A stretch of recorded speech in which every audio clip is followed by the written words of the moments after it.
Hello, Assalamu alaikum everyone. Welcome back to another episode of Uplift. I hope you guys are doing well. You're having a great Sunday.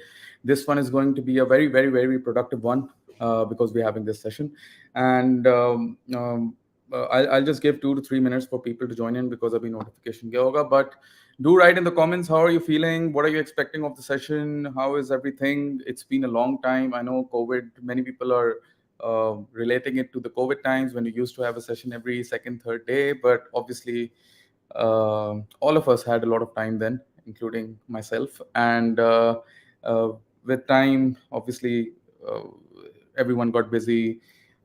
Live sessions थोड़ा सा मुश्किल हो गए. Recorded videos, I was focusing on that. I was focusing on LinkedIn more. So, but that's fine. This topic, I've been trying to get Mr. Tahir for a long, long time. He's busy. He's based out of UK. And honestly, I wanted to see how many people are still interested in this session because we've had this session a lot of times. But I think this is an evergreen topic that people still want to know more about. CV writing is one of the key components of Magic 6 that I say. It is an essential part of you getting your dream job. Because we miss out on a perfect CV or perfect or an ideal CV for a respective position that we apply for, we miss out on the job. And obviously, that causes a lot of hurt, a lot of disappointment. And essentially, this topic is there, this session is there to help you um, go through that phase. If you have any questions, obviously you can write it over here in the end or with the flow of the session. If you feel like answering any question, I'll take it there. But there are multiple topics, multiple streams that I've divided this session into. So you can, the guest speaker can answer the questions over there, or we can take questions in the end. Make sure that if not here, then you this session is live on LinkedIn as well, so you can write your questions there or on YouTube, up to you. In the end, I'll take some resumes online live. In the interest of time, these resumes will be from those people who are already subscribed to the channel. ठीक है. So without further ado, we it's an amazing moment for me because I don't know if you a lot of people who've been following me, the first time I properly started doing my YouTube series was also because of Mr. Tahir, because he pushed me. He said, yeah, right, you can do this. And if you go through my YouTube videos from the past, you'll see the first proper video with the speaker was with Mr. Tahir as well. So I have great admiration and respect for him because this is a person who is very selfless, who believes in pushing and guiding people to the top. And he is an exceptional guest who has an astounding 28 years of experience in coaching and crafting resumes slash CVs, and have left a mark across the globe, not just in Pakistan or UK. Our guest is not just an expert, he's a true trailblazer in the world of professional career advancement. With an unwavering passion for helping individuals stand out in the competitive job market, Mr. Tahir has dedicated his career to shaping successful narratives on paper. So whether you are just starting your career journey or looking to take that next big leap, you should get ready to soak in a wealth of knowledge from a resume expert who truly understands what it takes to make a lasting impression. So, ladies and gentlemen, please join me in welcoming the educator, the CV maestro, the coach with 28 years of global coaching experience, all joining us all the way from UK, Mr. Tahir Hussain. Assalamu alaikum, Sirji. Wa alaikum assalam, Umar. How are you, young man? I'm good. How are you? How's the weather? How are things? Well, surprisingly and happy to say it's actually quite sunny today. It's actually quite sunny, but yesterday it was raining quite a lot, which happens quite often in the UK. मैं तो खुद अभी London में हूँ, and London, like many other cities of the UK, fluctuates. In a day we can have snow, we can have rain, we can have wind. It can be windy, it can be sunny, it can be cloudy. So always expect the unexpected here. All right, great. I know we have done this session previously multiple times. You have done sessions for this. You've coached people on this, but we are doing this session again. So, how do you feel? And now it's funny you said that. I was actually recently I was invited as a panelist. I think proud to say I think maybe I was the first Pakistani ever to the Professional Association of Resume Writers and Career Coaches Association USA, and I realized this association is the biggest in the world. And as I was talking, I was realized how important this document is. Even more important. And there are thousands of writers out there who are actually doing CV writing, resume writing as a business, and it's getting more and more busier by the day. So I realized, that this document is still critical, and having good knowledge on how to write good CVs, resumes, whatever you want to call them. I notice our resume keh rahe, main CV keh raha hu, and we'll talk about the differences as we go through the program. But it still is a critical document, whether we like it or not. So happy to be with you, and I'm glad you are still doing this from when you first started, and inshallah, hopefully, we'll have a good, productive, practical session for everyone listening. Great. Definitely, we'll go into the detail. Tahir bhai, I'm sure you can see the questions that people are asking, so we'll take them as are they visible to you?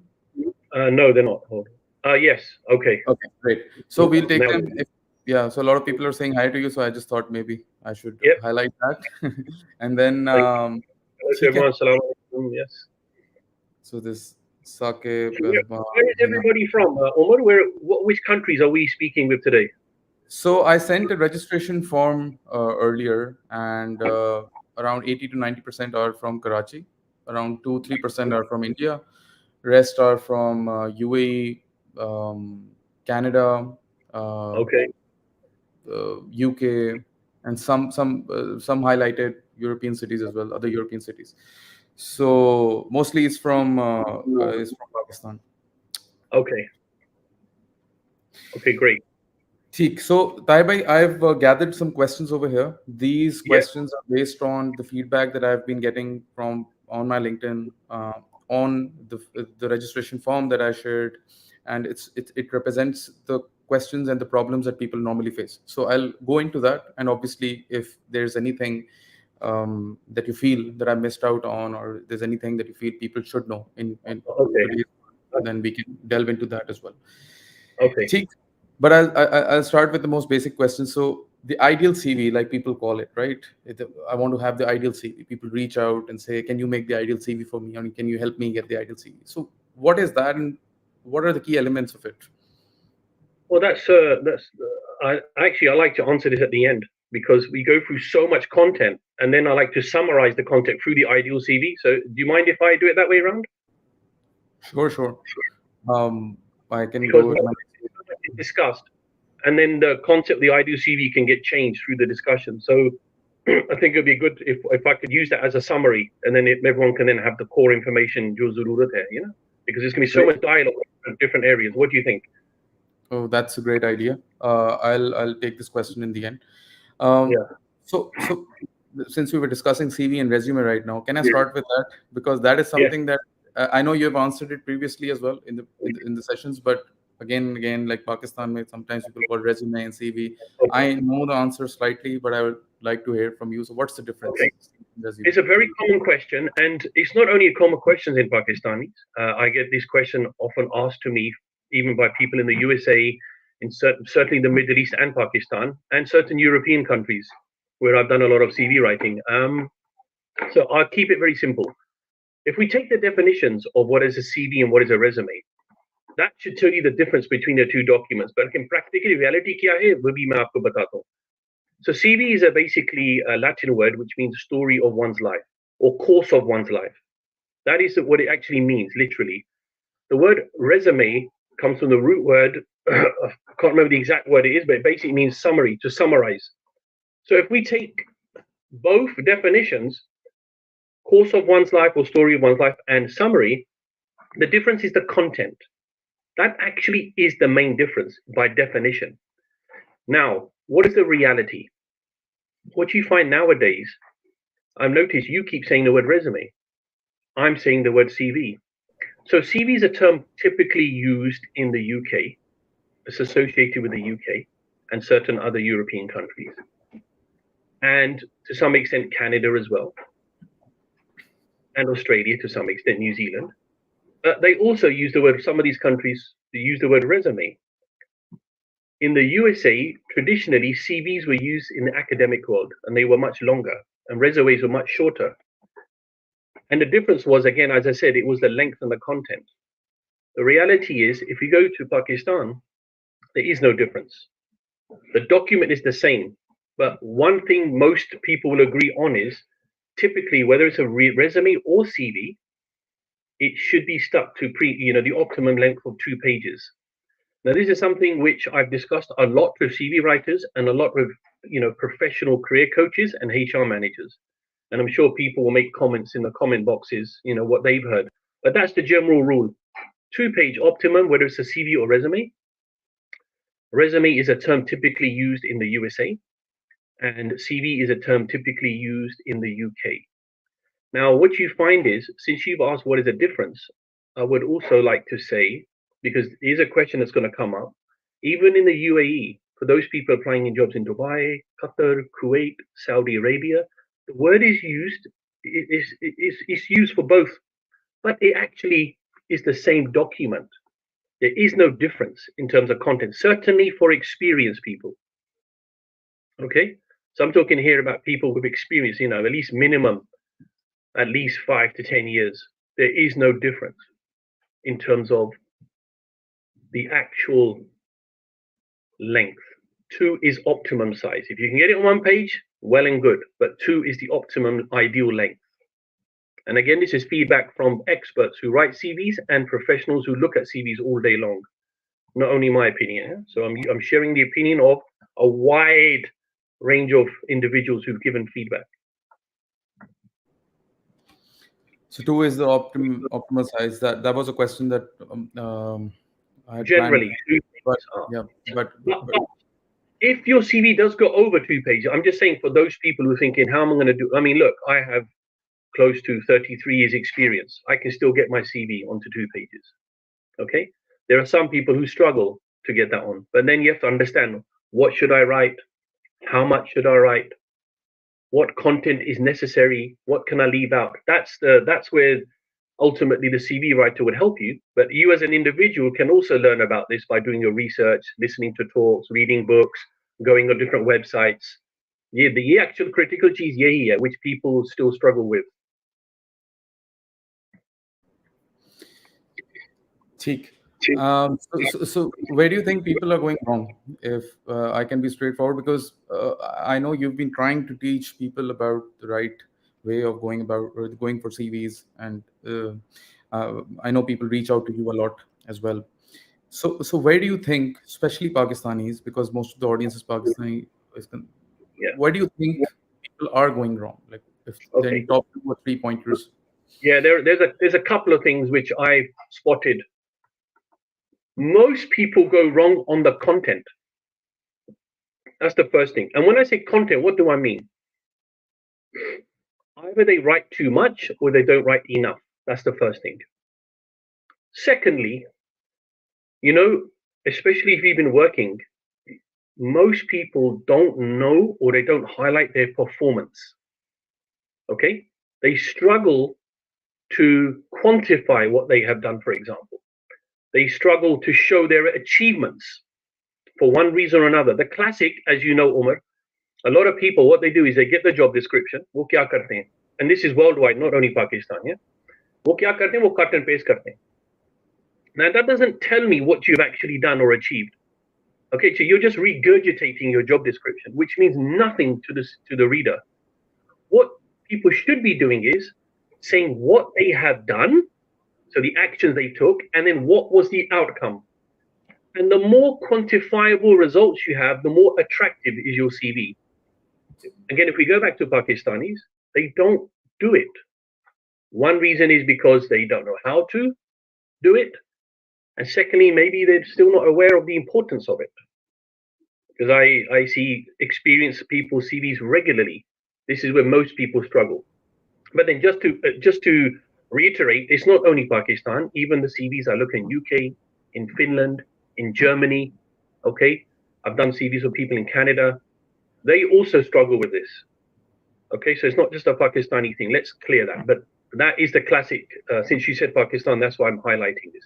And also, the last thing is what I've noticed lately, a lot of our Pakistani brothers and sisters, they seem to be picking up templates off the internet with lots of boxes and colors, thinking it's attractive and appealing, which is not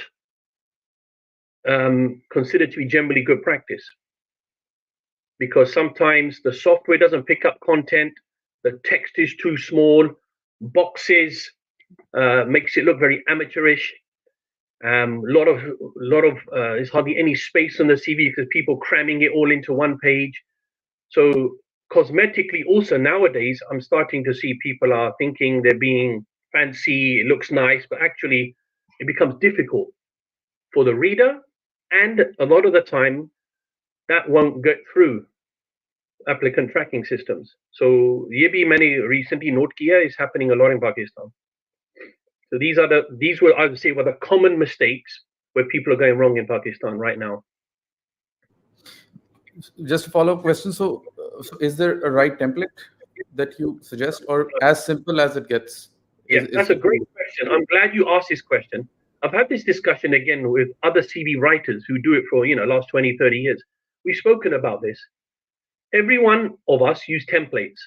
But what I noticed we all had in common was they were simple templates. Now, when I say templates, template का क्या मतलब है? Keep it simple. Headings bold होना चाहिए. Font clear होना चाहिए. ठीक है? It should be aligned. All right. And then obviously spelling and grammar comes into after, but it should be aligned. The font should be easy to read. You should use bullet points, bold headings, the size of the font. The easier it is to read for the writer, the more chance your CV will actually be read. So that's why I keep warning people, don't make your CV flash. Avoid fancy fonts. Avoid strange bullets. Minimize color. The professional color generally is black and white. If you do want to use color, again, make it subtle. For example, you could use dark blue, for example. I would not suggest bright, fancy colors unless the job you're applying for obviously is maybe some role where your design and your flair is they're looking for things like this, then that's different. But majority of jobs, black and white. So the trick is to make it easy to read as possible.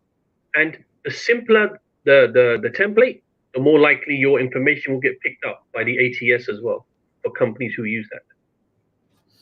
That's a great piece of information, and we're getting questions, but I'll take them in the end. And if there's any relevant one, I'll just pop it up on the screen. Can I just pick something up? Someone has written something interesting here, and it's exactly right. We've not gone into how to quantify your results yet, but Mushtaq Rahman from London, उसने ये note किया, उसने क्या लिखा है? आपको नजर आ रहे हैं, Umar? Yeah, I'll just pop it up on. Yeah, that's bang on. Okay, Mushtaq is a very experienced, by the way. He's ex-Saudi Aramco for many, many, many years, and he's now living in London, works in a very senior role, and he's bang on. Awards, numbers, percentages, numerical values, anything which shows an improvement you made. And the more you quantify, the more attractive and appealing will be your CV. Yeah, 100% fact there. And there's something, again, Pakistanis we struggle with. So everybody listening, please take note. Please try to quantify as much of your results as possible. Now, you can have qualitative outcomes as well, Umar. For example, like, Umar, batao, give me some qualitative outcome. You're in HR. Give me some qualitative outcomes you could have from things you've done. It can be about the kind of learning interventions that I have designed and executed. It can be any marketing strategy that obviously it can have a quantitative result as well. But if I'm just focusing on the intervention, then that's that. Any engagement intervention that I have made, any design or any project that I did that eventually contributed somewhere, but from my part, that was a qualitative input. So that's what I can think of right now. Okay. So straight away off the top of my head, I write things down when it comes into my head. Let's say you're recognized because you did something. You're recognized by the CEO or your boss. There's a qualitative outcome, a recognition. Let's say, for example, you introduce something, and as a result, the staff became more motivated. For example, the attitude change towards working. There's another qualitative example. You may be, they were more happier. For example, again, qualitative outcome. So it's not only quantitative, but quantitative becomes more attractive, especially your local experience here. Your experience, look like in your CV now, to be more attractive, because performance breeds. Obviously, the logic is just he's done it before, she's done it before, and she's done it at this level, and this is the outcome. That means he can do it again. Okay. Great. So, moving on from this, there's another question in my mind with the advent of AI and Chat GPT and softwares that make your CV after you just give them some basic prompts about your career. So there was a question related to this as well, and that's coincidentally is my next question as well. So do we with this do we really need to put that much effort now in building our CV, or because a lot of people they send me a message, they ask me if I just what's the point of writing the CV, what's the point of having a coach for a CV, or what's the point of even making us spending so many hours when you have softwares now that can make it for you. For me personally, I'm not sure, but a personalized touch jo hota hai, and the things that you just mentioned, like writing your numbers, editing it again and again, that is something that probably can be missed. But I just wanted your view. What do you think with the advent of this artificial Okay. intelligence and I'll softwares? give you an example. I saw a CV recently that was done through Chat GPT.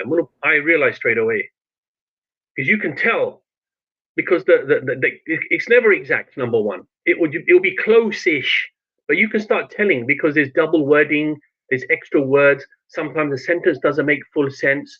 Something might contradict something else. It's impossible for ChatGPT to be exact, and an experienced person will know that. The other thing was the Chat GPT, whatever you call it. I'm not that familiar with the term of word, as you can tell. Is not Will not give you exact outcomes. They don't know what was a percentage before and a percentage after. जो बंदा जो enter information के उसको खुद नहीं पता. Cycle. The chat GPT doesn't know how much money you made. Doesn't know what revenue generated. The machine doesn't know that. Only you know that. Or the machine doesn't know what, unless you start typing everything in, which you're not going to do because you don't even know the information. The machine will not be able to do that. So you can make it a nice generic CV, but then you're going to have to refine it, which will take you time anyway. Because this is what I ended up doing for a client. They done it like that. I had to sit with a person and go through the whole document again for 2 to 3 hours, because you could tell didn't make sense. A lot of it didn't make sense. Factual information, the system can do that, but exact specific information, that's where you're going to struggle. So I warn everybody, listen to me carefully, everyone. Hello, Saad Awan. Abhi usko message maine dekha. Another gentleman we know well. Dekho, the more preparation you do for the document, the more preparation you do, the more easier the interview. Now, Omar, iska reason kya hai?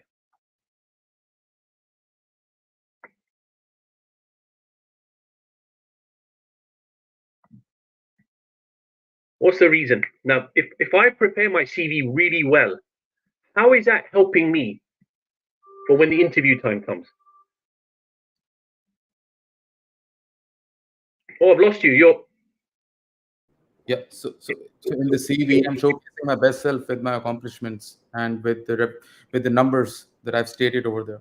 So when the interview happens and they give me scenarios or they give me behavioral questions or they ask me for examples, it's already in my mind. So for me, it just helps me in Right. So stating my. what happens? You're familiar with the content. So because you've actually gone through your CV properly, you wrote it properly, whether you did it yourself or whether you got someone to help you, whatever, it's clear in your mind. So for you to answer the question should be comfortable and easy, because you knew the process you followed, you know what was the outcome. Okay, ऐसे है ना? So Exactly. what typically happens is a lot of interviews, as you know, you've done interviews. You do an interview, the CV, the interview asks you, अच्छा आपने ये किया था ना, तो ये आपने कैसे किया? And then the interviewee देख रहा है, मैंने कब किया? मैंने तो किया भी नहीं. मैंने मैंने तो आपने लिखा नहीं. And then it's then bestie. Then suddenly, अच्छा, ये तो मेरी पुरानी CV है. ये तो that happens a lot. So I'm warning everybody now, because I see it every single time, and Omar can confirm this. There are things on your CV which you don't even realize is on there. And a good interviewer in these good companies, they will cross question you and they will find you. Certainly, I know if you're trying to apply for Food Panda, they'll get you. You're applying to jobs, big companies like Engro, they will find you, or LCI, even National Food. You know these well-known brands within the country, they will find you. They're skilled interviewers. They're skilled at looking at CVs. ये ना सोचो जो interview आपके सामने बैठा वो note नहीं करेगा, वो करेगी. They are skilled interviewers, a lot of them. They are skilled at scanning CVs. They are skilled at dissecting CVs. They are skilled at cross-questioning you. Okay? And if you're certainly coming to Europe, you're coming to England, or you're going to USA, you're going to Germany, Spain, even lots of Middle Eastern countries. I've done a lot of work in these countries. They will find you out. Okay? So another bit of advice, Umar, if I may say, when you do send your CV, you better make sure you know it inside out. I'm warning you in advance. You better make sure you know everything what you have written on that document, and you can justify everything. Okay, whether jobs ने आपने क्या किया, आपने education में क्या किया, आपने achievements में क्या किया, certifications आपने क्या किया, आपने advanced level studies में क्या किया. You better know it inside out. Thank you, Taiba, for mentioning it, because I've been working in HR for around 9 years, and I've been conducting interviews. And what happens is people want the job really badly, but they don't want to make the effort. So what they do is they've made a CV and they forward it, but they don't know what's written over there. Sometimes it's, for example, sales may apply kiya, but it's a marketing CV, and they've sent it. And when we ask questions about the specifics, and they're like, oh, this one is for marketing and we just forgot. I actually wanted to send the other one. So the point is they just want to send the CV. They feel कि खुद ही वो देखेंगे, खुद ही, the God will, the situation, the angels will come together, and then suddenly they'll be like, okay, this is the perfect CV. I, I'm trying to give it a funny touch, but this is actually sad, because people want the job really badly, but they don't want to give 30 minutes before applying. And this is why, you might lose out, you might lose out on the best opportunity of your life. So thank you, Tarbai, for saying it. The next question, which I feel is very relevant in terms of, because a lot of people are very active on LinkedIn now, and that's the social and online CV that people have. So the question is, do people even need CV now if their LinkedIn is properly updated? What's the use of having a Yeah, CV? that's a great question. This is something which came up when I was in that association as a panelist. What typically happens? Obviously, every company is different, but what I've generally found is people.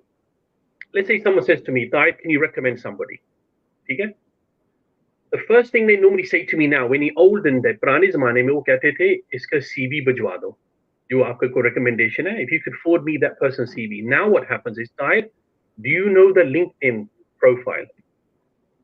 Okay, so someone sitting in Karachi, for example, and I know 3 or 4 candidates personally through my interactions. They will ask me, what are their names and are they on LinkedIn? That's the first thing they ask me now. So this is information for everybody, right? Then they go check the LinkedIn profile. If they like what they see, then they typically ask for the CV. Okay? Then they ask for this. They look for base information. The LinkedIn profile is half decent. वो क्या देखते हैं, वो क्या interested है, उनको पता होगा. They have their own search engines, right? What they look for. And how to write a good LinkedIn profile. This is something, I think you should maybe find someone who's an expert on that. I do know enough, to explain, but maybe you want to get a pure expert, which I can help you find. Then they ask for the CV. So LinkedIn is important as almost like a taster. And then they'll ask for the CV document to go into more hardcore detail about what someone's achieved and what they performed, what they have done. Okay, so yes, dono zarurat hai. They're both important. For example, my nephew, he used to work for PwC, and he was initially, then he was headhunted by a big consulting group similar to McKinsey. He was found on LinkedIn. They first checked him on LinkedIn, then they contacted him, asked for his CV. Then the process started for interviews and everything. So there's a real life example of just not that long ago. It's very common. You ask a lot of people, they initially get contacted through LinkedIn, and then things develop from there. Actually, a lot of people, when we're asking, I've noticed for some reason they still ask about photographs. Let me tell you, crystal clear. Unless you are asked for a photograph, do not send it. That's all I'm going to say. A lot of people will still send their photograph, Umar, despite that. Now, by law, legally, in the UK, Canada, Australia, America, New Zealand, certainly some other, I mean, they're the main common countries you will hear, they cannot ask for your picture. However, there are people who will expect your picture, for example, like in the Middle East.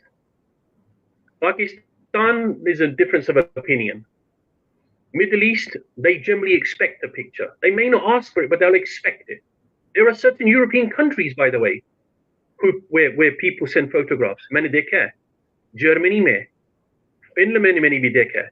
Spain भी मैंने भी देखा है.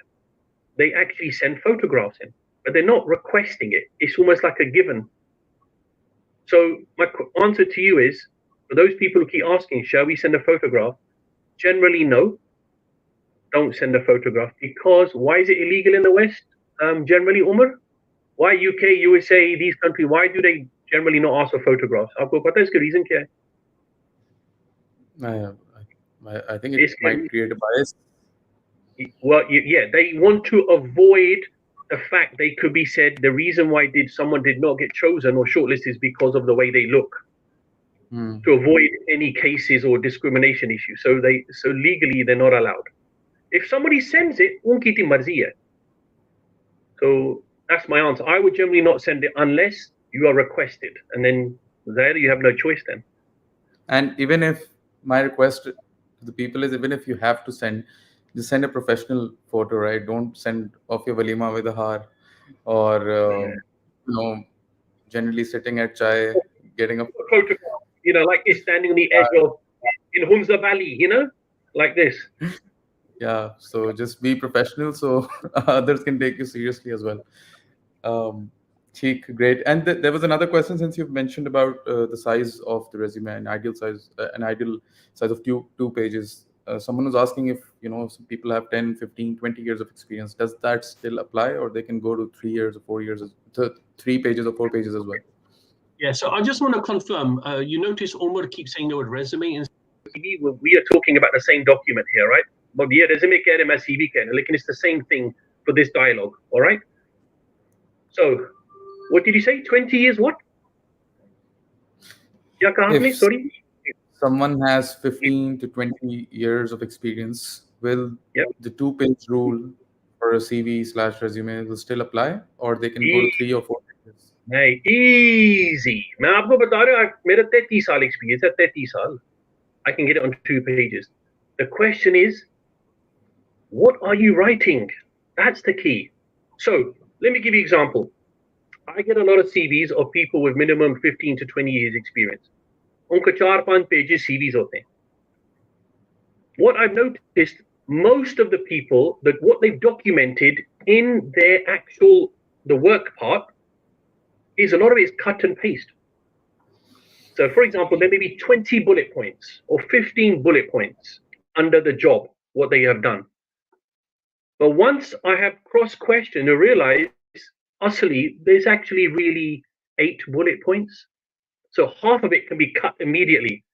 So you take out the most prominent achievements in the positions, and obviously the ones you've done, the latter ones are the most important because they're the most relevant ones to the next job you're applying for.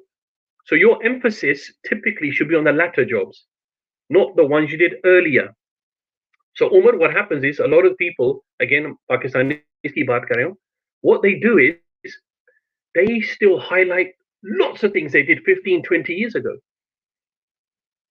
I'm not interested. When you was a junior assistant, I'm interested in what you did when you was a director, for example, because the job you're applying for is similar to director or higher. I'm not interested in what you did 15, 20 years ago. So the content should have more weightage in the latter job, and that should be where you should put most of your data. And the earlier jobs, your data, you just need to put even just your job title. You don't have to even explain what you did. Does that make sense? Yeah, definitely. I hope it answers the question. I think it was asked by Saad. Taibe, how should people address gaps in employment history on a CV?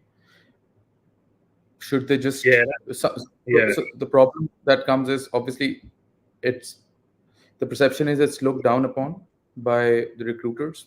So what people do is they fill in information which might not be true, but they still fill in just to show that there was a continuation in the employment, whether it's self-employment or at some company. So how to address that? Well, that's a good question. I mean, you've done interviews. You've seen gaps on CVs. देखे ना आपने note किया? अच्छा, जब आपने note किया, आपने सवाल क्या पूछा? देखो ना, ये सवाल किसने पूछा है? Quite a lot of people have asked this, right? लोग क्यों Right. पूछ रहे हैं? Because they're worried about what the recruiter is going to think. इसके लिए ये सवाल पूछ रहे हैं. यही है ना, ऐसे है. अच्छा, Yeah. आप बताओ. So let's answer this. For those who have asked this, let's ask the recruiters to his face. When you see that in the interview, मैं गल कर रहा हूं, आप क्या पहली गल आप क्या सोचते हैं और आप सवाल क्या पूछते हैं? आप बताओ as the recruiter. Yeah. So if there is a gap in the employment history, I would just plainly ask what was the reason behind it, because the reason can be something personal which could not be avoided. And as a recruiter, I need to have I shouldn't ethically be having a bias about someone having to take a gap, because gaps should be normalized, and it's fine, especially in our society for women who take a break when when they're planning a family, they're having children. So my answer is I just ask if it's related to them, being terminated from a job and then finding a job. I would go for the reason. I would delve into the details. But if it's related to something personal, I would just take it on the face, and it's normal for me. But I understand that in a lot of companies, a lot of recruiters don't see it that way. Yeah. So just to further add, पहली चीज ये है, if you have a gap, don't worry. घबराने की बात नहीं है, because we all have gaps to some extent. Some people, sorry to say this, they blatantly lie. They change dates of their employments, which obviously is wrong. And if you get found out, you do realize if you get found out after you've been employed, you can be fired immediately by law. Okay. It's normally if you read the contracts carefully, if they find out you've made lies or made false things, they can actually get rid of you quickly. Every company has its own way, but that's something you should be aware of. The other thing is, even if you have got an employment gap, for example, let's say you did take maternity leave for females, for example, nothing wrong with that, and it should not be biased towards you at all. Okay, because that then would be discrimination, which is obviously not allowed. Some legally and ethically is not allowed. Now, what you can do is you can mention that whilst you had the gap, what skills you developed. Focus on the skills you developed, what you were doing. You were not wasting your time. That's the key here. Dekho, when you have gaps, the issue is not why you necessarily had a gap. They want to know what you did in that gap. Were you making productive use of your time? Did you do any skill development courses? For example, COVID में, we all suffered in COVID. All of us did. Some more than others. I suffered badly, Umar knows, and we started these online stuff to help people. I myself, most of my work is face to face. I started doing courses, different courses to enhance my skill level, taking advanced courses on virtual training, for example. So as long as you can show you're productive, you develop your skills, I think the employer would find you a very attractive potential employee. Okay, so if you've been unwell, you've been unwell. Now, some people I've noticed they actually state this on the CV. Some people don't write anything. So it really varies country to country, in my opinion, what you actually write on there. But the main thing is you don't say you did nothing. That's the key. Make sure you're busy. You were doing something. You maybe did a course. Maybe you learned a new skill. Maybe you took a time out. You wanted to you wanted to follow a passion or a hobby. State it. It makes you look good, actually. It makes you look in a positive way. There's one question I've noticed. Someone's mentioned it in Germany. They require a CV to have professional picture. They don't ask for it, but people generally send it because it seems to be a norm there. Okay, so that's the question to the German question. Yep. So for the previous point, the key area to look at is if you have gaps, try to make it your strength because it can work for you. And it's pretty normal now for the recruiters and for the companies as well. As long as you can prove in the interview that you're adding your skill set, you can add with your skill set, you can add value to the position that you've applied for. Taiba, what's the role of ATS? Ji. Bolo. एक question मैंने देखा है.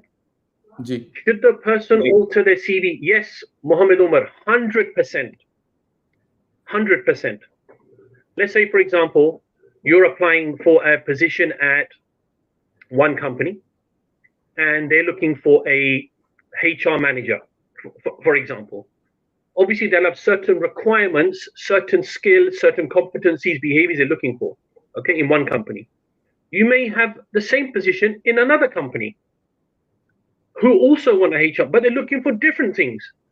So therefore, common sense should tell you, you adjust, we call it tailoring or tweaking the CV. You tailor and tweak the CV according to the position you're applying for. Ye standard practice hai, or this is something everybody should be doing as a standard basic rule. Okay, I hope that answers your question. Thank you. Acha, aap bata rahe, yeah, so I was asking, what's the role of ATS in CV writing and how can it be optimized? Okay. And how to? So a lot of companies, they opt for ATS and the filtered CVs accordingly. So how can people ensure that they have the right CVs for it? Yeah, so basically the ATS, it's about having so what happens is a lot of these companies, they basically have this software, like these algorithms. They'll enter what they're looking for, okay? They're looking for a certain amount of years experience, if they've proved they've done certain things, if they've got certain education, or if they've got certain skill sets, they will enter that into their ATS. Then what happens? The CVs will come in. And again, I repeat, this is where it's critical that your CV is simple in text and easy to read, because then the software will pick this up, and then you get put into the yes pile as opposed to the other pile. And I think generally you find 80% of CVs fail. Some people say 90%, and only maybe 10-20% pass because of the information is incorrect. It's too much, or it's not enough. You don't obviously fit the basic criteria. Sometimes you just have to add. You just have to accept you don't fit into the criteria. Okay. How many years you've worked? So there's different things they use. As long as your CV is stating those things they're looking for, more than likely you cross that. But again, keep it simple. Keep your font simple. Keep your headings clear. State those numbers. Show how many years you've worked. Make sure you can you're justifying everything you're writing. what I'll do is I have a document, all right? I'll share with you, and maybe you can share with everybody specifically on ATS about how to. They're going the same practice for writing a CV to the eye is not that different to trying to clear ATS. मैं ये भी आपको बता रहा हूँ. There's hardly any difference, in fact. I'll share that document, okay? So for all those people who are asking about ATS, it give you, I think it's 5 or 6 bullet points. But again, it's similar to how to write a CV generally for the eye. So I'll share that with you, Umar, and you can share with everybody. I'll send that to you later on today, okay, inshallah. So if anybody wants it, you can contact Umar and... Yeah, you can contact, or you can at least write in the comment section below. So after the session, I can reach out. You have to accept you're not the right person for the job as well. And that's why the system's not picking you up. Masai thought they want 15 years experience in selling, and your CV's only got 8 years or 7 years, for example, then you're not going to get picked up. End of story. Or you have not highlighted, you don't have certain skill sets they need. You don't have negotiation skills, and you've not mentioned it. You don't have solution selling skills. You've not mentioned it. Maybe you're more retail sales or not business to business sales, and you've not mentioned it. The software will not pick you up because you just don't have that skill. But maybe you did have it. Maybe you did have it, but you didn't write it down. ऐसे भी हो सकता है. So Saad has a relevant question. So he's saying, does this mean we have to pick words from the JD and then build them into our CV to pass through ATS? Correct. Yes, correct. That's actually correct. So a lot of people, what they do is they look at the job description, they take out certain words which they know are needed, and they plant it at the top end of the CV. They plant it in the upper section, or they plant it in their achievements. And then what happens is more likely, though, whatever they've typed into the algorithm, okay, will more likely get picked up. And when you use a duplicate word, for example, let's say they're looking for negotiation skills, and you mention that 2-3 times at the top end of your CV, the stronger your claim for getting a yes. There's a certain percentage it goes up by if you use the word a couple of times, 2 to 3 times. Your chance of getting into the right pile goes higher. Yeah, another question by Sajid. He's been asking multiple questions over here. So, is it a smart thing to include keywords on CV since most of the companies are moving to technical recruitment? With technical recruitment, का भी words होते हैं ना. Even if you're trying to show you're technically astute in something, and maybe in some software or some hardware or some hardcore terminology in the field you're going in, they'll also get picked up. That will also get picked up in the algorithms. So it doesn't matter whether technical or whether non-technical. एक ही चीज है, कोई फर्क नहीं. And that goes for the same even for someone who's reading your CV. The main thing is you stick it near the top end, not the bottom end. मैंने note किया, a lot of people वो technical चीज वो आखिरी page में लिखते हैं. If it's a mandatory requirement, then put it at the top end. Don't put it at the bottom. ऊपर. मिसाल तौर आपके पास 25 years experience है, आपके education आप ऊपर डाल रहे हैं. Something you did a bachelor's or even a master's 25 years ago, and people are putting it at the top of the CV. I'm sorry, but at that level, no one's really interested in your education. They're more interested in what you've done at work, what you've achieved. Okay, so bear that in mind. The more senior you become, and I'm sure other people who are senior can comment in the box. The more senior you become, the less interested they are in your academics, unless, of course, you're going for an academic position where academic becomes crucial. Otherwise, they're more interested in what you have done in your work. And a lot of companies, what they also do, the good organizations, as you're familiar with, they will look at what types of trainings you've done and certifications to see if your training and your certification complemented your progress in your career. Okay, so then it becomes important, that information. Otherwise, keep it down at the bottom. Great. And any action verbs that you feel can make the CV more impactful? Okay. That's a good question. And you can find thousands of action verbs. Yes, 100%. There's a model, as Omar is familiar with, it's called the STAR model. कोई star कहते हैं, कोई par कहते हैं, कोई car कहते हैं, कोई sar कहते हैं. There's different ways of saying, but it's the same thing. You basically, at the start of your bullet, you use active verbs, okay, typically in the past tense, so implying that you've already done it, which implies you've done something, okay, positive. So I'll just read a few out off the top of my head. Now, before I do that, then do you mind if I have my lemon drink, sir? Sure. Thank you very much.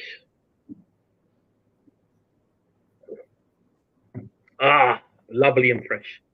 So, words like managed, led, initiated, introduced, instigated, solved, revamped.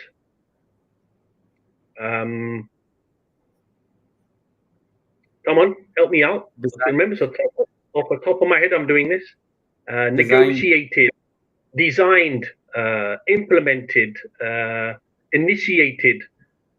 There's lots of words. Anyone else in the chat box? Any other active verbs? Come on, let's see if everyone's listening and thinking. Any more? Any other words? Lots of questions, Omar. We could be here all day. MashaAllah, this. Oh my God. Spearheaded, motivated. Achieved. Yeah, there we go. Motivated, achieved. I love this one. Spearheaded. This is one of my favorites, actually. I love that one. You spearheaded, yes, a team. Or increased. There we go. Misfive. Increased. So all these words imply something positive you have done. And then you state what you have done. So spearheaded a team of 5 HR professionals who were basically engaged to develop a new recruitment system. That will be what you have done, Tiga. And then you state the outcome. What happened? So by spearheading this team, they introduced this this HR system, and then the outcome was, and then you plant the outcome. You saved money. You maybe you improved retention. So that's where the quantifiable bit comes in. I like that one. Manzoor Ahmed orchestrated. Hi. Sadhawan has one. Strategized. Hi. I wonder how much he strategized in his life. Sadhawan, Karachi Electric X. Oh no, वापस नहीं गए? Yeah, he's there. Achha. Yeah. There you go. Lots of good words. Thank you, everyone. Well done. Transformed. I like that one. Umar Farouk. We like that one. Yep. Initiated. LinkedIn user. So, lots of good things. Achha. It's not advisable to engage with KWs. Better approach would be to concentrate on the job. Yes, correct, Rizwan. 100%. Look at the job requirements. As I said, the skills, and then highlight accordingly. Bilkul, it's exactly what we said. Focus on what they're looking for. That's why it's important you tailor your CV for each position, because not everything has the same. They don't have the same requirements. So Bilkul, Rizwan, bang on. That's exactly what we are saying, and you have reiterated the importance. Okay, we have a penetrated here. I like that one. Sohail Shokat. Built, created. So there's lots of words. Okay, so hopefully there's enough there. So everyone take note of your colleagues. Some very good stuff written there. Make sure you have that at the front of your bullet point. Okay, when you are claiming your achievement, your performance achievement. Okay. Acha, Umar, anything else?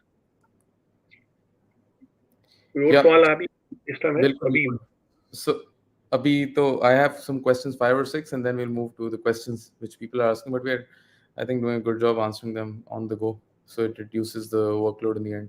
But what's the Umar, I've seen some people ask about the type of font. I repeat, it should just be simple. Now, I'm sure this generation knows what are the good fonts. I mean, the classic Purani Zamane mein jab hum chote the, we used to use Times Roman and Arial because it's easy to read. And nowadays people use Calibri. Calibri is quite famous in Pakistan. Which is very famous in Pakistan.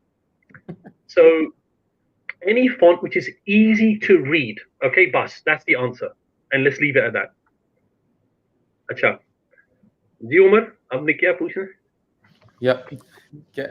So, what's the role of formatting? I know you touched upon it very, very like slightly, but what's the role of formatting?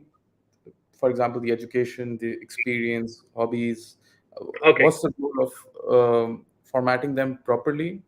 Does it change with every job that you apply for, or it should be a standard way to format everything that we have to write in a CV?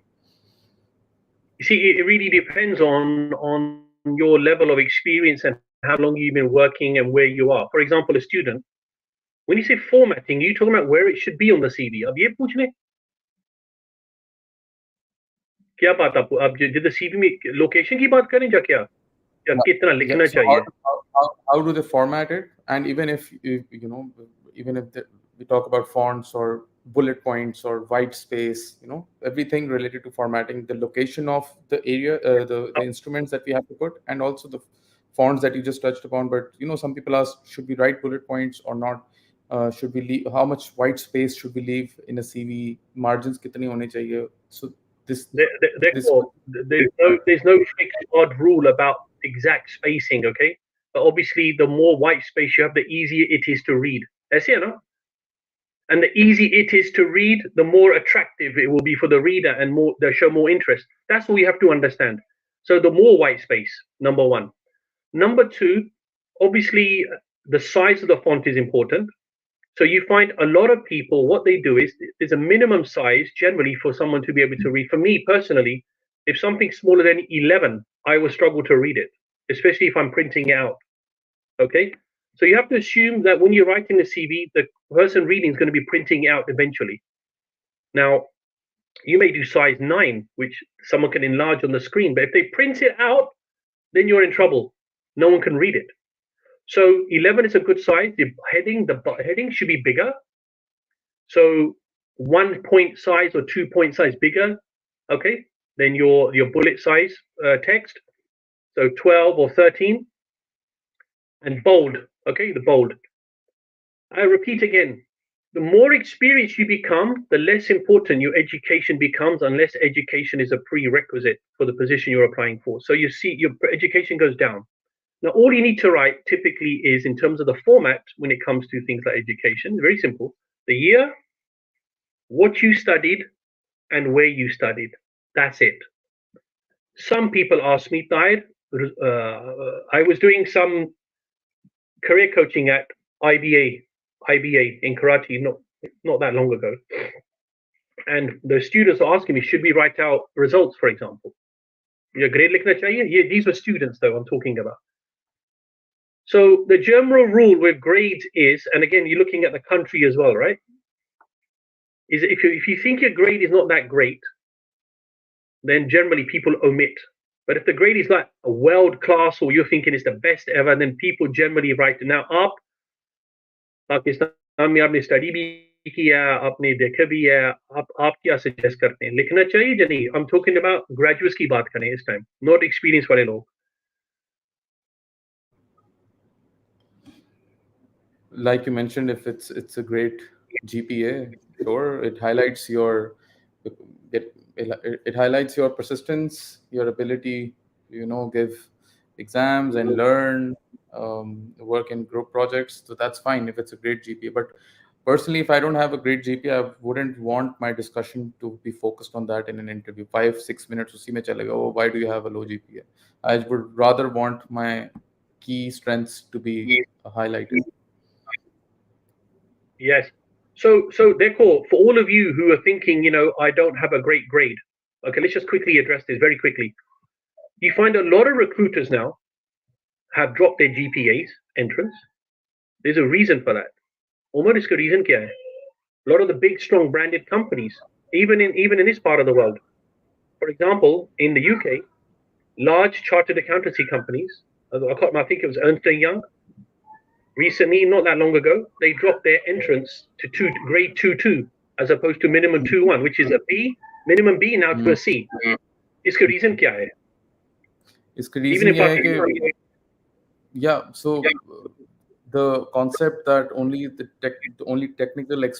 technical achievements will define you and will ensure your success in the corporate world is not true anymore. What the companies see right now is your soft skills as well. So there might be a possibility that you ended up with a 2-2 or a B grade or a B minus or even a C in a university, but there is a possibility that you were amazing at a specific skill, or you led a society, or you managed a large team to get projects done, or you were doing a business on the side, or you were doing a startup, etc. That showcases that you have leadership qualities, teamwork, you are adaptable, you have teamwork and collaboration abilities. So companies are like, we're missing out on talent just because we have this rule. So that's why they've set up their own way of gauging people regardless of their GPA. Exactly. Exactly. And I reiterate, मैं ये भी इसको reiterate करता हूँ और इसका मैं agree भी करता हूँ. What you do during your studies is just as important as your actual studies. Now, not that long ago, I was working with Engro on. They were doing. They do a lot of these recruitment drives every year. As Umar knows, he's ex-Engro employee, and Engro are well known for this. And there's other good companies also that do recruitment drives. Now, as they're interviewing, they cross-question what the student has done during their studies. Do they like people who have led teams, played sports, joined societies, was involved in voluntary activities? Because that tells them a lot about the individual's character, the behavioral traits, and certain, that the fact they develop certain soft skills, and they become more of an attractive person as opposed to just someone who's got a 3.7 or a 3.6 and didn't do anything. So this is one example. We can give you hundreds of examples, but if you take that as a benchmark, again, these are for graduates. If you are still studying and you're listening, you should really be working on yourself as well, not only on your studies. You need to do both, ideally. So Umar Farouk has said something. I want to just clarify this. He's written here, the problem is not with action verbs, it's about not getting the CV through the recruitment process. Referrals and executive recruiters are the key. Yeah, Umar, bilkul, you're right. We're not saying that it's not action verbs लिखने का मसला नहीं. लोग लिखते नहीं. End of story. पहली गल ये है. दूसरी चीज ये है, how does one get through a recruitment process? There are various avenues. Okay, one is through the normal channel, which is going through applying online or sending your CV to companies, and then obviously then, for example, as I mentioned earlier on, I get asked all the time for people's CVs, but you still need a CV. The CV still has to be half decent. It still has to be attractive. Even if I refer Umar, for example, if Umar sends me his CV, मैंने CV उसको पढ़ा है, मैंने देखे उमर ने क्या लिखा है, I would not forward Umar's CV on, even though I know him very well. I would say, Umar, इसका दोबारा लिखो, इस सही तरीके से लिखो, इसका ये change करो, इसका ये करो, then I'll forward it on. Because the person who's referring you, उसका भी एक reputation भी होता है. So, but you're right. Referrals and recruiters, obviously, are a good source, but still, you need to make sure the document is well written. Okay, so I just want to reiterate that, but your point is fair. Taibeb, what's the importance of having a cover letter in today's world? Should people write it? People ignore it? Very, very common question asked between CV writers themselves, and they have difference of opinion. Even the writers, khud iska difference of opinion hai. Now, as a general rule, you find nowadays a lot of people, I'm noticing, are not asking for cover letters anymore. Where when I used to apply for jobs, and certainly if you look at even my brothers when they were recruiting, when they were looking for work, it was a standard practice writing cover letters. Nowadays, but we were requested to send them. Nowadays, log nahi pooch rahe. It's almost like I get the feeling since LinkedIn has become active, the concept of the asking for the cover letter has become less and less. It's almost like ऐसे लग रहा है that LinkedIn has become the cover letter. The initial sort of sell. ऐसे लग रहा है. But obviously there may be times you will still get companies who will ask you, and then of course you need to provide, and then you stick to one page and you follow generally good practice, and you can go online. There are lots of templates you can follow. Just fill in the content according to the job and send that one-page cover letter. Ajay. Quickly, say hello. Hello. Look, uncle, and there's lots of people. Everyone. Yeah? Ayan? Good boy. Okay, you go now. Yeah, come back later. That was a special guest entry we had planned. But Yeah. Tahir bhai, tell me something. If I'm forwarding my CV to any recruiter or any company, isn't it always a great idea? Probably I'm emailing or even a LinkedIn message just to write a brief about the highlights and like a 7 liner about who am I or what my achievements are, just so that that recruiter is getting like 100, 200 CVs. Probably that might spark an interest. Is it advisable, or even that is something if it's No, ignored? no, they cannot. This is called a elevator pitch. What you were saying. Yeah. And I don't know if someone's asked and then पूछा या नहीं because इतने सवाल आ रहे I cannot there's so many questions coming. I'm trying to help but there's a common question at the top of the CV वो जो आपके नाम से जो नीचे होता है ना वो एक सेक्शन होता है ना कोई लोग 8-10 लाइंस लिखते हैं कोई 6-7 लिखते हैं कोई 2-3 लिखते हैं should be nice and crisp and that can be also put into an email, for example. That is your USP. I mean, I like to call it elevator pitch. We literally got 30 seconds to attract the reader. So in this case, if someone's reading it online, those 2-3 lines, they can do it in 10 seconds. Just explaining who you are, basically very crisply, who you are, how many years you've worked, okay, which industries you've worked in. Just as a quick little intro. Then it's worth doing it, बिल्कुल. Because as you said, पता नहीं कितने लोग emails लिखते हैं, कितने लोग भिजवाते हैं. So it's good to get. I repeat, the easier you make it for the reader, the more chance you will attract interest, and that's the key here. Thank you.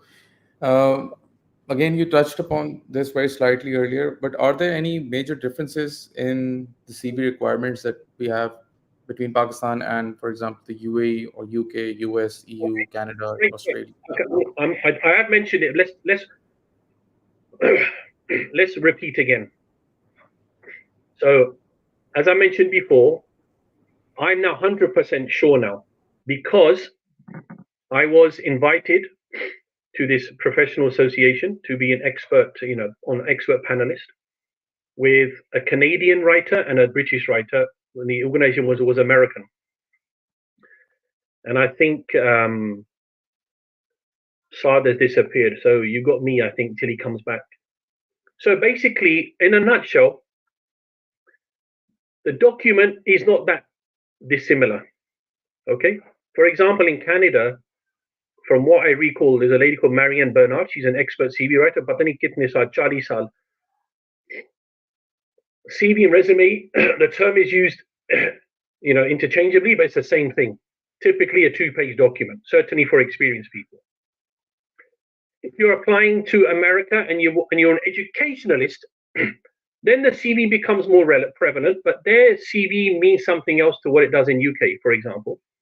It's also known as a resume, academic resume, where it's much bigger in content. Okay, talking more about your studies and your backgrounds and the books you've maybe read, the more accreditations you have. But generally, I repeat, CV and resume is the same thing. Even if you apply in Dubai, Qatar, Kuwait, Saudi Arabia, and Mushtaq, who worked in Saudi for 20 years, the document is not any really, there's no much there is no difference really. In fact, a lot of the recruiters in these countries are not locals. If you look at Dubai, have people from Lebanon, India, Pakistan, Egypt, Bangladesh, Bangladesh, Morocco, Tunisia. Well, it's impossible, right? So you don't know where the recruiter's from, but the companies may be American, the company may be British, the company may be German. So on one hand, आपका challenge यही है. One hand challenge is ये company British है, American है, लेकिन जो बंदा जो आपका CV पर है, resume पर है, they're from another country. So generally, you take the general rule, the resume, the CV, certainly in the Middle East, is the same document, and it's generally 2 pages is the optimum length. So just remember that in the back of your mind if you're applying for jobs in those countries, the Middle Eastern countries.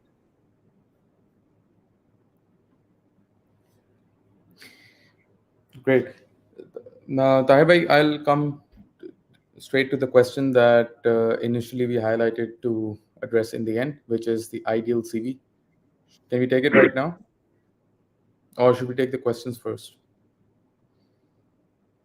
Well, which questions? Because there's like 500. I mean, I've been trying to pick off what I could.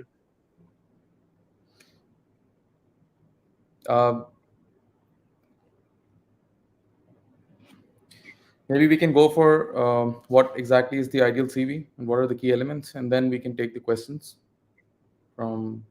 They're called the ideal CV. I was talking to. I'll mention his name because I've known him for a long time, and he has the largest CV writing company in Pakistan. His name's Ashraf Chaudhry, Gorilla CV. We often talk about this. In fact, it was interesting enough. I have to give him credit. Back in 2009, I was sitting with him, and I said to him, "Why don't you start a CV writing business in Pakistan?" And believe it or not, he went and did it. Now he's they're the largest company in the country. We often talk about what is the ideal CV, and it's very simple. If you're experienced, okay, I'm going to reiterate to every one of you listening to me, and this is something you should do whilst you're working. This is why a lot of people struggle with this. You need to first document everything you've done in your job. देखो ना ये नाम लिखा ये email ये देख basic factual information ना असल जो मसला ना CVs का is the content. Nobody knows how to write content. They don't know what to write. They cannot remember at the time of the CV उन्होंने क्या किया. So step number one, as you are working throughout your career, you should be documenting everything you have achieved in your jobs. If I ask Umar now, he's been working 9 years, mashallah, in HR. I bet he can't remember everything. I'd have to sit with him probably for half a day and extract it out of him. Okay? So document everything you've achieved, anything you have made, and Mushtaq earlier mentioned quantifiable, outcomes, any money you have made, revenue आपने increase किया, आपने कोई चीज implement किया, आपने कोई initiate किया, आपने कोई strategize किया, आपने कोई चीज आपने कोई introduce किया. Start documenting now, and then start adding that onto your CV. Bashak, if your CV gets into 4, 5, 6 pages, koi gal nahi at this stage. But when you go to apply for a position, then obviously you need to start taking information out, okay, and prioritizing what information is important. That is an ideal CV, number one. Secondly, so performance achievements, qualitative and quantitative. This is critical, okay? The other thing is to mention other ideal information which should be on a CV would be relevant training courses you've done. For example, again, let's say let's give HR, it's easy to explain, on a weekend. You're in HR, you're in recruitment. So let's say, for example, you've done courses on competency-based interviewing, you have done courses on HR metrics, you have done some courses on, or you're certified by a certain organization in recruitment, like SHL or SHRM, then mention those. They become very important information. So the ideal CV is basically, if I summarize it, I mean, I could keep going on, is to add relevant information according to what you're applying for. That's ideal, in fact. There's no rocket science. It's koi magic rocket science nahi. It is just that information which is appropriate and relevant for the position you're applying for is actually an ideal CV. And regarding the format, I repeat, the simpler, the better. Bold headings, aligned, bullet points, clear text, easy to read, no fancy fonts, avoid color if you can, avoid that picture. If you do need to put a picture, then obviously make sure it's professional, as Umar said. Umar did mention, none of these shadi wadi walima villa pictures or on the top of Hunza Valley or wherever you are, Sugar Fort. Okay, none of that. Make sure it's professional, clean, easy to see your face. On a lighter note, Umar, aapko ye bhi pata hai, and we can joke about this. I've sat in a lot of interviews as a coach, and it's amazing how many times the picture on the CV and what comes in front of you, you have to look at the person 10 times to think, "You've banda." And a couple of times on a lighter note, the recruiter has sort of said, "Ye picture mein kab khicha?" And the person said, "Jab main 16 saal tha." And the person was like 30. Well, What? technically, the requirement is not to have the updated picture, Ah, right? It's just that yeah. picture. The bachpan ki picture. Na. In fact, the interesting thing is, I noticed a lot of companies, they actually started stipulating certain information because the people would like, for example, people say send an up-to-date photograph if you're going to send it, right? Please make sure your CV is no more than 2 pages. Please highlight what you've achieved in your jobs. Recruiters started writing this in job adverts because they got so fed up. So that should tell you something, right? Yeah, it's a task. It's a task to go through 100, 200, 500 CVs. And Taibai, what is the role of writing hobbies or Oh, very good question.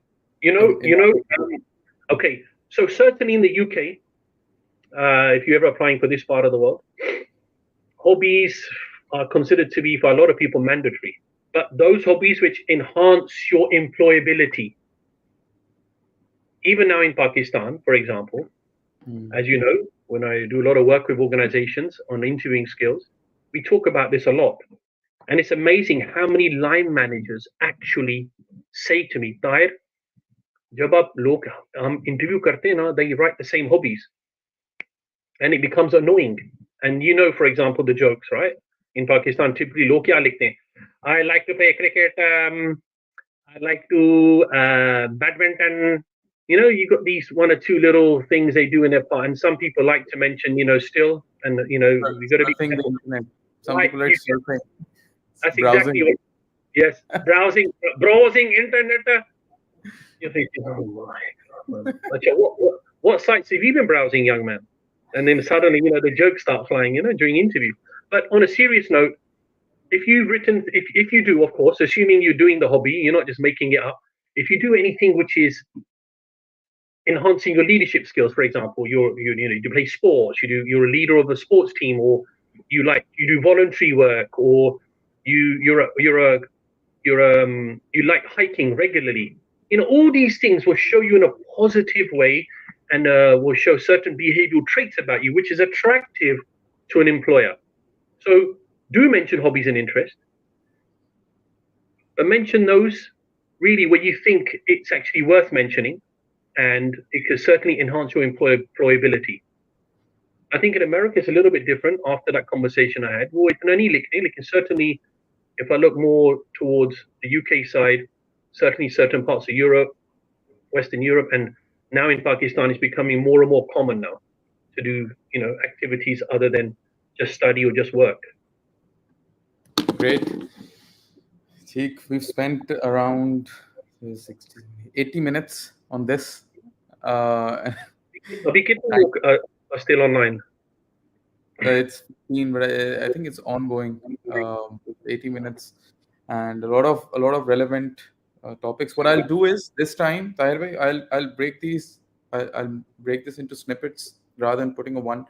एक video तो चली गई, and then I'll break it into snippets depending on the topics, so that people, whenever they ask you or whenever they ask any relevant topic, we can just share that section with them. So 3-4 minutes.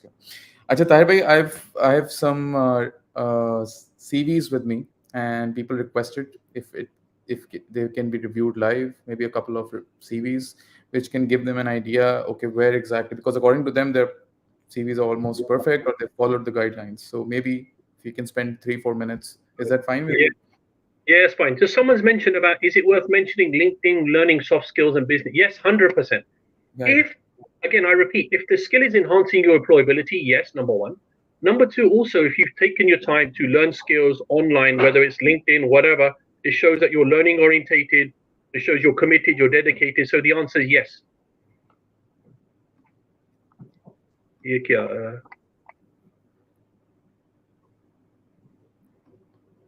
Mushtaq Rahman is really going for it today. He's giving some fantastic, further comments. Thank you, Mushtaq. for the contribution. I think he's made some great points.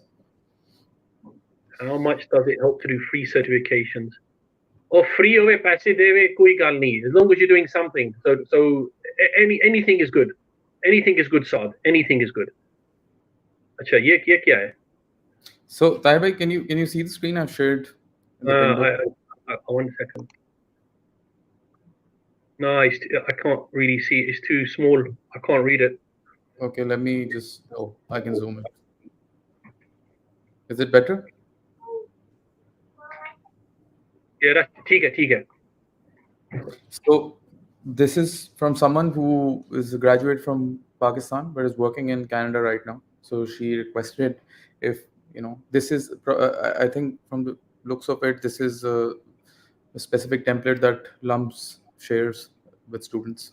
So it's a very simple to the point. Yeah, So I've seen it.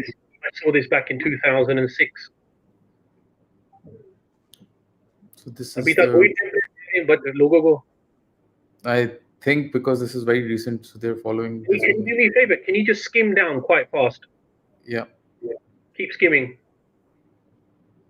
Yeah, that's it. One page. So they're still using the one-page resume style, which is fine. Which is fine. Not a problem as long as the content is relevant, because it is a student, it is graduate. Acha, what you want feedback on this? What do you think? So it's to the point. It has numbers. It has achievements and numbers. Look at the numbers carefully, Umar. Look at the numbers carefully. Okay. इसका थोड़ा ध्यान से देखो.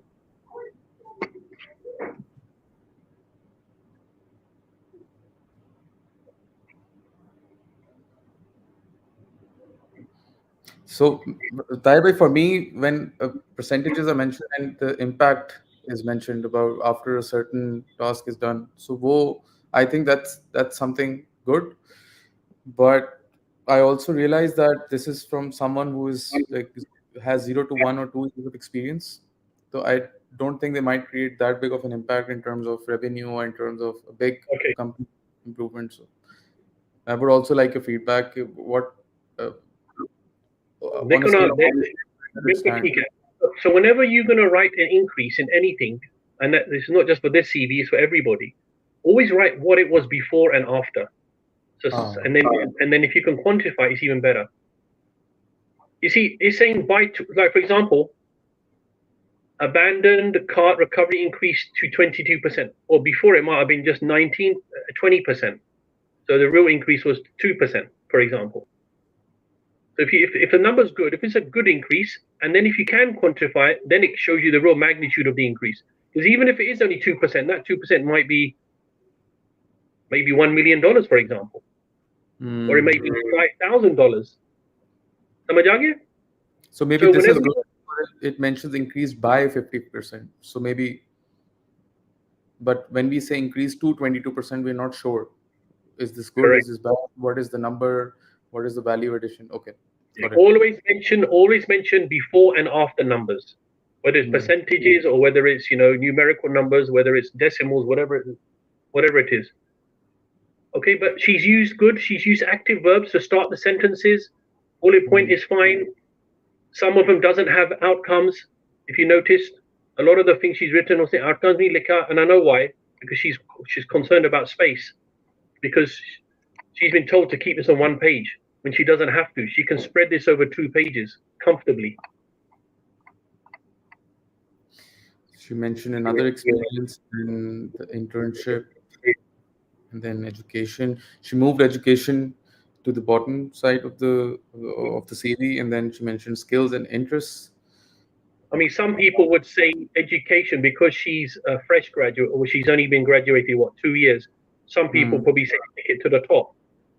And certainly in Pakistan, if you're applying and you're at LUMS, it does, whether you like it or not, it does attract the reader quickly. Yeah. But if this one page is not a major issue. If there's 2, then maybe you want to put that higher. But because it's 1, it's still on the same page. She's mentioned skills and interest. And नीचे जाओ ना थोड़ा second. उसका content जो उसने लिखे ना बिल्कुल सही है. सिर्फ उसने outcomes नहीं लिखे. There's no mention of her soft skills. Unless I've missed it. She's mentioned also, no soft skills. No hobbies. No hobbies and no soft skills. Again, I assume it's because she's trying to get onto one page. certainly at her level, she wants to be highlighting soft skills, and that would come upar jao. And that- this is student this is a graduate based in Canada, so she's applying for jobs in Canada right now. Yeah. So Canadians like to see soft skills. They like to see a statement at the top. They like to see a little statement at the top under your name, and then the soft skills can be right under that section. So this CV would automatically go on to maybe 1.5 pages, which is fine. Okay. Canada, ये बिल्कुल normal है और ये expected भी है. ठीक. ठीक है ना? We take another one. This is from Bilal Riaz. Already I'm looking at Bilal. See, ऊपर जाओ. Okay, Bilal, straight away at the top. Let's align that because it's all over the place. You're gonna let's maybe centralize your name and everything so it's easy to follow, easy to read. आपने जिधर आपने education skills इसके निकालो, ठीक है? Put that underneath. Summary of career. That's quite a long text. You maybe want to reduce that to maybe just keep it simple, 3 lines. And then under that, you can put in then your skills, the skills you have. Like, for example, you mentioned brand health equity, brand strategy. Put that under a heading. Some people may call it soft and functional skills. कोई technical कहते हैं, कोई soft skills कहते हैं, कोई skill summary कहते हैं. इसमें 10 to 12 डाल दो. Soft skills भी और आपका specific skills which you know are required for the position you're applying for. That's the key here, right? Yeah. So you need to realign this. Okay, 1 second. He's put the title in. He's put the company in. He's put the date, which is fine. The position. Again, there's a lot of space there. You can put that together. You don't need to write the word position. Everybody you should know is you're deputy manager of the position. In the Carlo. Fast cables. Okay, so again, look carefully. He's just mentioned what he's done. He's not mentioned the outcome. Major discrepancy in just that part. Otherwise, develop, collaborate, innovative marketing based on key. What was the outcome? Collaborated with sales team to achieve business marketing. What was the outcome? Developed, implemented, and monitored marketing budgets. How much? Improved and boosted brand image by implementing focused marketing campaigns. And then what was the outcome by you boosting and improving? So that's what's missing at the moment in this particular. And then the same goes for all the other positions. इसके अलावा ठीक है. So remember, जो आपका जो latter position है, that becomes more important. पीछे जाओ. Again, a lot of space is being wasted here. To move that up, too much gaps between the. So again, you can cosmetically we can improve. नीचे जाओ. ये जो area of expertise and skill है, ये ऊपर लगाओ. You bring that underneath at the top, underneath your factual information, your name and everything. You take that up. इसका cut and paste करो, ऊपर लगाओ. As I said, ATS will pick up that information as well. ATS information निकालेगा, okay? अच्छा, masters उसने की है 2015 कितने साल की है? ये 1 साल का 2 साल बैचलर्स कितने साल था? कब शुरू की, कब खत्म की है? सेमिनार ट्रेनिंग ये भी बिल्कुल ठीक है, लिखना चाहिए. Again, if you think IT skills are important, any software you're familiar with is maybe worth mentioning. Again, hobbies and interests, mention नहीं किया. Some courses you've done, बिल्कुल सही है. Maybe write hobbies. Now, उसने लिखा है co-curricular activities, लेकिन I can't differentiate. I'm struggling to look. ये core इसमें क्या? But he's mentioned trainings. He's given the heading, but I couldn't find what extracurricular or hobbies. Probably he means hobbies. ये थोड़ा confusing. Seminars and trainings का फर्क है. A co-curricular is a separate चीज़ है. So you may want to differentiate between these. Okay. Professional trainings, for example. No need to write seminars. Co-curricular activity will be something separate. So इसका help, इसका cosmetic help चाहिए. The content जिस तरीके से उसने लिखा ना, he needs to refine this because इसमें काफी information उसने mention किया नहीं. I think Ashraf Bilal, if you can just go through topics. I hope you've gone through the entire session today. But if you can just go through the specific topics that Tahir Bhai shared and work on them, you will probably, I think you can put this in around 1.5 page. You can avoid repetition, और जो भी ताहिर भाई ने आपको specific चीज़ें बताई. ताहिर भाई, should I move to the questions? Yeah, maybe बस वही देख ले. Some good. I like this. ये जो बंदे जो आपके आए ना, मजा आ रहा है. यकीन करो, I've done this a lot of times, as you know, over the last 25 years. The questions are excellent, I have to say. Yeah, it's a great group there, and continuous questions and continuous वगैरह, तो we'll just have a hard time in finding the right ones. So for people, just to mention, Tahir bhai, I think I got around 60-70 CVs in the past 3 hours, and obviously in the interest of time I can't take most of them. तो मैंने filter out करके जो मैं दिखा सकता. The point was to give you an idea of how to review it and how to look at it, right? So you got the idea, you have the session, थोड़ा सा आपको आधा घंटा 45 minutes. If you can just skip one episode of any Netflix serial there, and if you just put it on your CV, तो ये trust me आपको ideal is a strong word, but it's एक relevant CV आपका बन जाएगा. Tahir bhai, should I take the questions and then I think we can, yeah. Actually, I don't think there's that many questions. I think Rizwan is offering something. Mohammed Rizwan Saab, mashallah, is offering a chat GPT resume writing workbook. So I think all of you may want to have a look at that. Certainly, there's no harm. And the best part, he's saying it's free for a limited time soon. Mashallah. Jazakallah, young man. Anything which helps, Rizwan, anything which helps. I think everyone should take the opportunity. Just like people listening to this is helping, people like Rizwan offering things that is help, anything which helps. I would suggest everyone to at least explore.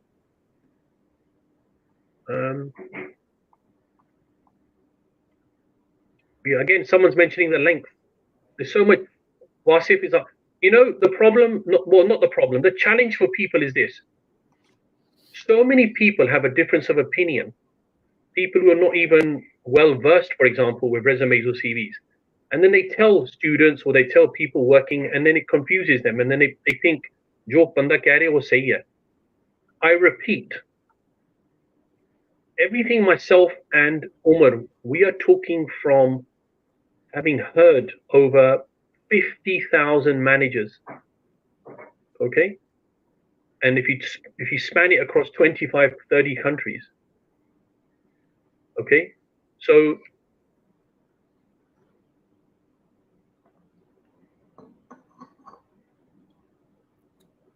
Tahir bhai, not able to hear you. If you can just. Can you hear me now? Yeah. Try to follow the best practice of the country you're applying for, and try to even follow the best practice for the organization you're applying for. Okay, this is very important. This is something which came out when I was having this discussion with the Canadian writer and this other British writer and this American writers. Every country has a different requirement, and there's different best practices in each country. Understand that regional differences when you're applying to those countries. Once you understand that, your life will become much easier. Okay? So this is very, very important that you know that before you make applications to any organizations and in any countries. And then try to follow as best practices you can based on the information you have found out. Tahir, what is the importance of having references mentioned in a CV? That's a good question. Now you're finding nowadays less and less people are writing references. Even purane zamane mein kya hota tha? When I used to apply for jobs, and I'm 53 now, we used to write references. We'd have one, especially once we left university or college, we'd have a referee of a. So typically, purane zamane mein, I remember you used to have the teacher would be a referee, and someone who you knew from the local community, someone who worked somewhere, typically an organization. That would be, and then slowly, what happened over the years, as you became more experienced, then you'd have two referees of people who worked with you classically in organizations. like a previous employer or a previous colleague, for example. Now what I'm realizing is people are not even mentioning. Then what happened? People started mentioning if you require a reference, available on request. Now, step number 3. Nowadays, people are not even mentioning it at all. They're saying it's a waste of space. Koi zarurat nahi, because as a standard practice, they're going to ask for a reference anyway. So why waste your 1 or 2 lines even mentioning that? Okay. So you find nowadays people are not even mentioning the word reference is available on request. But if you've got space, there's no harm. But if you're tight on space and it's just wasting the white space, then you can omit it. So there's been it's been an evolution now in this topic. ठीक. I'm just looking at any other relevant question that hasn't been answered.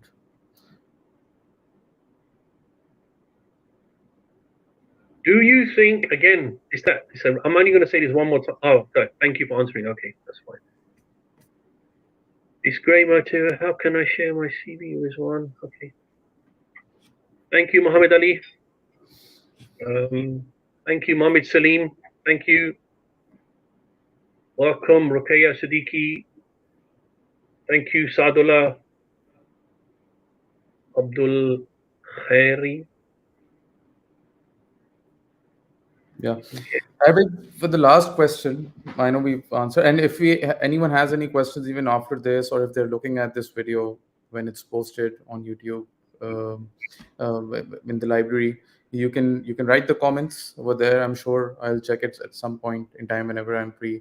Tahir Bhai will check it whenever he gets time, because the motive and the idea is to help everyone over here. And obviously, अगर किसी का कोई सवाल है या किसी का कोई question है which hasn't been answered already, and अगर कोई किसी का burning कोई issue है, then definitely it will be nice to add value. And obviously, you can reach out to Tahir Bhai on LinkedIn. Tahir Bhai, LinkedIn is the space, or Yeah, very active on LinkedIn. But there's another question, Rizwan. He seems to be quite active on here. Is it normal to have a 2-page resume? Well, the answer is number 1 is yes, it is normal, and we call it CV here. Resume Kathini. Making 2 pages is the optimum length typically. Having a single-page resume is the best practice. I'm not sure where you're coming from. In the UK, best practice is generally optimum length is 2 pages. Having a single-page resume is best practice. So are you referring to a specific country or what? And what level of experience? So it really varies, okay, on the country and the level of experience and what is normally accepted in the region. So every country has a best practice. Generally speaking, UK में 2 pages hai. Even America में 2 pages bhi hai. Okay, it's considered now a best practice. However, you still find people who will stick to the 1-page summary, but that's generally people who are less experienced. Okay, but thank you for your input. Thank you very much. Appreciate it, Rizwan. अच्छा आपने क्या कहा? Tahir Bhai, I have one last question for you, and this is apart from the topic that we are on right now, which is CV writing. And I understand you as an elder brother, as a mentor, as a guide. I want to use this platform for you to help people find optimism during this time, which is an fortunate time in terms of finding employment and inflation in Pakistan. So, what would you say? My question is, what would you say to everyone who's watching, who's struggling to find jobs, whether because of having the right resume slash CV or any other factor? What would you tell them based on your experience? Because I'm sure you've been through the things that we are going through right now. What is your suggestion and what is your advice to them? Well, if it makes you feel better, I myself am generally quite slow these days, so I understand. मैं खुद एक मुतासिरीन हूं to some extent. Lekin one thing which I've done, well, firstly, when you work for yourself, you're technically employed, unemployed consistently. I'm not working for organization. When I did work for an organization, I was an employee, I was paid monthly, and I had a job. So ever since I worked for myself for the last 20 years, I get work and I'm unemployed. I get work, I'm unemployed. I get work, I'm unemployed. But I've never, ever believed I couldn't get work. Okay, so number one, I made myself mentally strong. I believed in myself. Number one. Secondly, keep developing yourself. Recently I did a counseling skills course. A lot of people say, "Dai, what are you doing? You've been working for 33 and you're doing a counseling skills course." I felt if I did this course, I can get some newfound knowledge which will help me in my coaching. Okay, give me a slightly different angle in my coaching, because as I felt when I was coaching, I was hearing a lot of things which really were quite upsetting me, and I started feeling a lot for people, and they were like almost coming close to like I felt like a counselor during those sessions at times. So I thought I'd enhance my counseling skills. To keep myself, motivated, I try to do voluntary work. So for those of you who are struggling, try to do some voluntary work. Feel good. It's about feeling good inside. The better you feel inside, the more easier it will become when you are looking for work, when you are getting setbacks. Never give up. I mean, it's easier said than done. I don't know your situation. I don't know if you're only the breadwinner, or if you are, you have to work because to survive, or you've got it easy at home. Some of you may, mom and dad may be covering everything, but ask yourself, what is it? What is it you want to achieve? What are you trying to do? What is your ultimate goal? What is your purpose? Keep questioning yourself. Keep asking yourself, but never ever give up. Use your network. Look, I'm here because you're the network, right?